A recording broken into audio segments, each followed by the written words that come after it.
Hi guys, now check this out lah ya.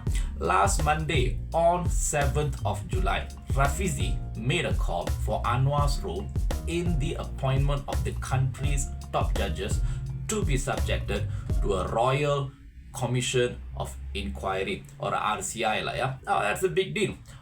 On Tuesday, however, just one day after he made that call, he announced that he is planning to launch a social enterprise platform. That's what he's calling it, a social enterprise platform named Ayuh Malaysia. Ayuh Malaysia, yeah, guys, on July 27th. That's just about another 2 or 3 weeks to come.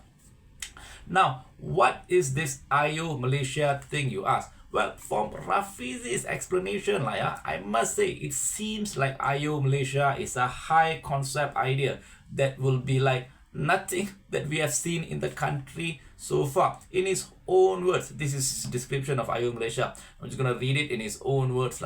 It will be, his own words, it will be unlike profit-oriented businesses or donation-reliant NGOs. But it will still empower local communities to carry out effective and self-sustaining economic activities. Like I said, I have no idea what it is. Never seen it in the reality in Malaysia. This is something new. Also, he described it as it is a social enterprise that will return profits to workers and the community. Unlike conventional business, it's going to give you money, it's not going to be a business. I know, again.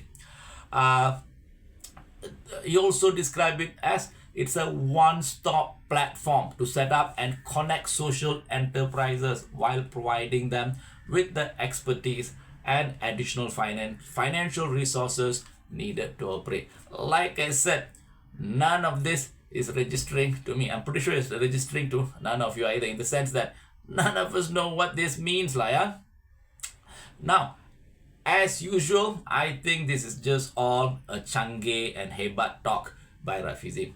However, I'll be honest with you, at this stage, I'm more inclined to see Ayuh Malaysia as yet another high concept but tin kosong formula that is unlikely to succeed.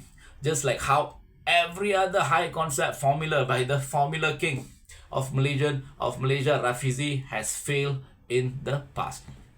But one thing for certain, however, I think if Rafizi is indeed serious about making something new, high concept and unusual like Ayuh Malaysia to become a success, he should at least dedicate years, if not months, if not decades of his life to the venture. This kind of high concept ventures will take a person months, years at least, months, years, even decades in order to see it through. Now, but wait a minute, you ask, if Rafizi is calling for the ambiguity in judicial appointment the nation's top priority, that's what he's saying here anyway. Let me read the title of his press statement that he made on 7 July. Judiciary crisis must be treated as the country's top priority issue. This is what he's saying, And if it's also calling it a constitutional crisis, that's a big deal, a constitutional crisis, then how will he have the energy and time to make Ayuh Malaysia a success? Even someone setting up a roadside burger stall would at least give the venture 2 months of their full effort and attention to make it work. The fact that Rafizi can't even give a month of his time to an issue that is calling the top priority of the country and a constitutional crisis before he divides his time and attention to get Ayuh Malaysia off the ground should thus clearly be telling us that even Rafizi doesn't believe that this RCI push is going to go anywhere. That is why just a day after he called a press conference to announce that he is going to subject Anwar to an RCI, at least to make Anwar answerable to an RCI, or over Anwar's role in a judicial appointment, Rafizi has already come out with a plan B with Ayuh Malaysia. Now, wait a minute, you ask yourself, if Rafizi himself think is going to fail in getting the RCI off the ground, then why start it in the first place, right? If you think you're gonna fail in doing something, why do it? Well, to this, I'll leave you with the quote from Eric Hoffer to perhaps give you some insight about what is occurring. According to Eric Hoffer, those who fail in everyday affair show a tendency to reach out for the impossible. It is a device to camouflage their shortcomings.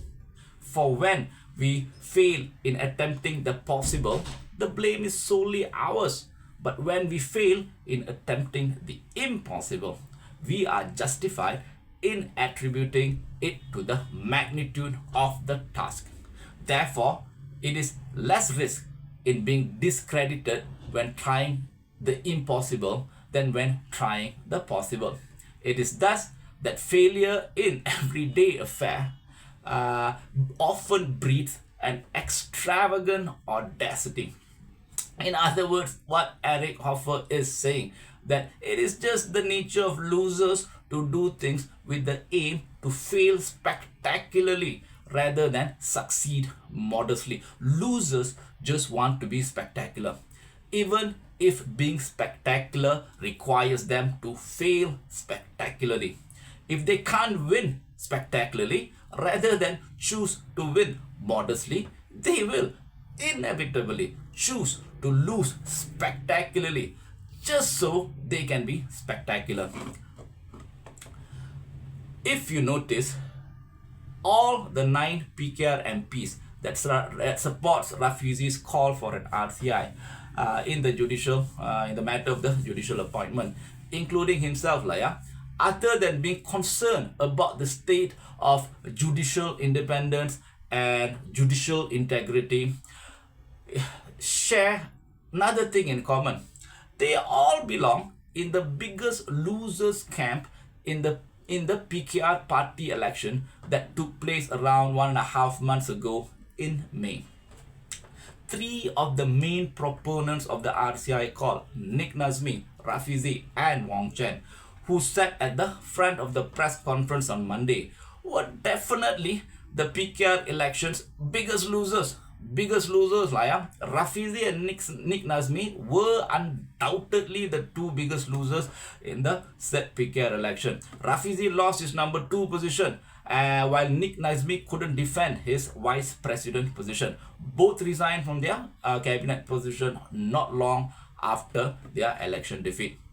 Wong Chen lost his seat in the PKR Central Leadership Council, and after he lost, the PKR number 2 in Subang, where Wong Chen serves as the MP, has himself called for Wong Chen to be dropped as the PH candidate in the next general election. While I don't know the exact status of the other 6 MPs that is supporting Rafizi, Wong Chen and Nick Nazmi in calling for Anwar to be subjected for an RCI over the judicial appointment, I'll bet you RM1.30 that all 6 of them probably belong in the losing camp in the May PKR elections as well. And it's not just losers from PKR who are backing Rafizi's call. Losers from other party elections are also doing the same. Teresa Kok, the DAP MP for Seputeh, who lost both her vice chairman post and her position in the Central Executive Committee, the CEC, during the DAP election last March. I put here May, but I think it was March. Last March, has unsurprisingly offered her support for Rafizi's call for an RCI as well. Another major loser from DAP, P. Ramasamy, the former Deputy Chief Minister of Penang, who was unceremoniously dropped from the Penang State lineup Penang State lineup election in the 222 Penang State election, and who in a half left DAP to form the neither here nor there, neither Indian nor not Indian party called Urime, has also unsurprisingly joined the chorus of losers calling for an RCI on the judicial appointment. So far, that the call to subject Anwar to an RCI is only attracting the attention from a cross section of losers from various parties does not bode well for the enterprise at all. At all, yeah. It is probably the fact that it's only attracting the support of losers that is making PAS quite reluctant to support it. PAS has so far only given a half-hearted conditional offer to support the RCI call. They say they will only endorse the call for the RCI if Rafizi join their street protest against Anwar on July 26. Judging by how Rafizi responded to the PAS's offer, however, it doesn't look like PAS will be supporting the call for the RCI after this. Not only did Rafizi decline PAS's offer, he went one step further and slammed them by accusing them of trying to write on the issue for political benefit. This is what Rafizi said about the PAS offer. Let me quote you. Let me quote him on this. PAS always talks about mature politics. Mature politics means objectively expressing our views on issues of public interest. If our views seem similar, it does not mean we stand together on the stage of party politics. This is what Rafizi said in a Facebook post.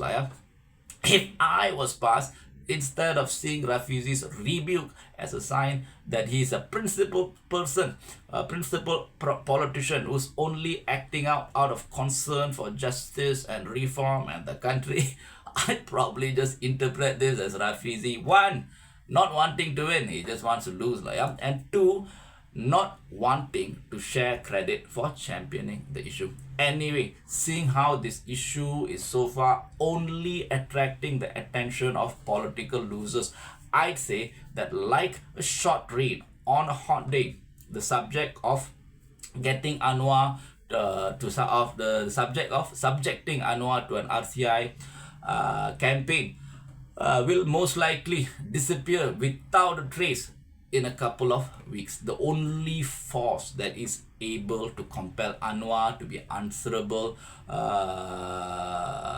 an RCI is the public. If the public wants an RCI to occur, then and only then will the RCI occur. But to be brutally honest, the public don't see or don't care about whatever issue that Rafizi and his defeated PKR allies are trying to raise about the judicial appointment. Other than maybe a sliver of people in Bangsa, Monkiara, and perhaps a few foreign correspondents like somebody from Al Jazeera, maybe CNA perhaps, no one knows or cares about this brouhaha about judicial appointments. Worse, the fact that Rafizi is accumulating the image of a sore, inveterate loser is not helping his cause one bit. People might root for the underdog, but they will follow winners. What's certain? We will avoid losers like the plague. I think Rafizi needs to be really careful, since losing the PKR election, everything is done, from resigning his ministerial post to criticizing his own team via his rebranded Yang Berhenti Menteri podcast, to now instigating the public for an RCI against Anwar, while at the same time having a plan B like IO Malaysia in motion, just to, in case the RCI call fail, you'll have IO Malaysia to keep him in currency, keep him relevant, is starting to give him the image of a sore, inverted loser. He needs to be careful about this because that his RCI's call is appealing to losers, appealing only to losers, is also calcifying his image as a loser. He needs to be very, very careful, because once people start seeing you as a loser, who, given the choice between winning quietly or losing dramatically, will always choose to lose dramatically, there is no turning back. Like I said, people admire fighters, people follow winners. But once we brand you as a loser, especially one who loves to lose spectacularly, that you repeatedly snatch defeat from the jaws of victory, just to lose spectacularly rather than win modestly, we will for sure avoid you like the plague. Be careful, that's all I'm saying, Rafizi. Be very, very careful. Anyway, that's all I have for you guys today. As always, I'm going to say stay safe, guys. Stay safe and also have a great day. See you again the next episode. Have a great day, guys. Bye bye.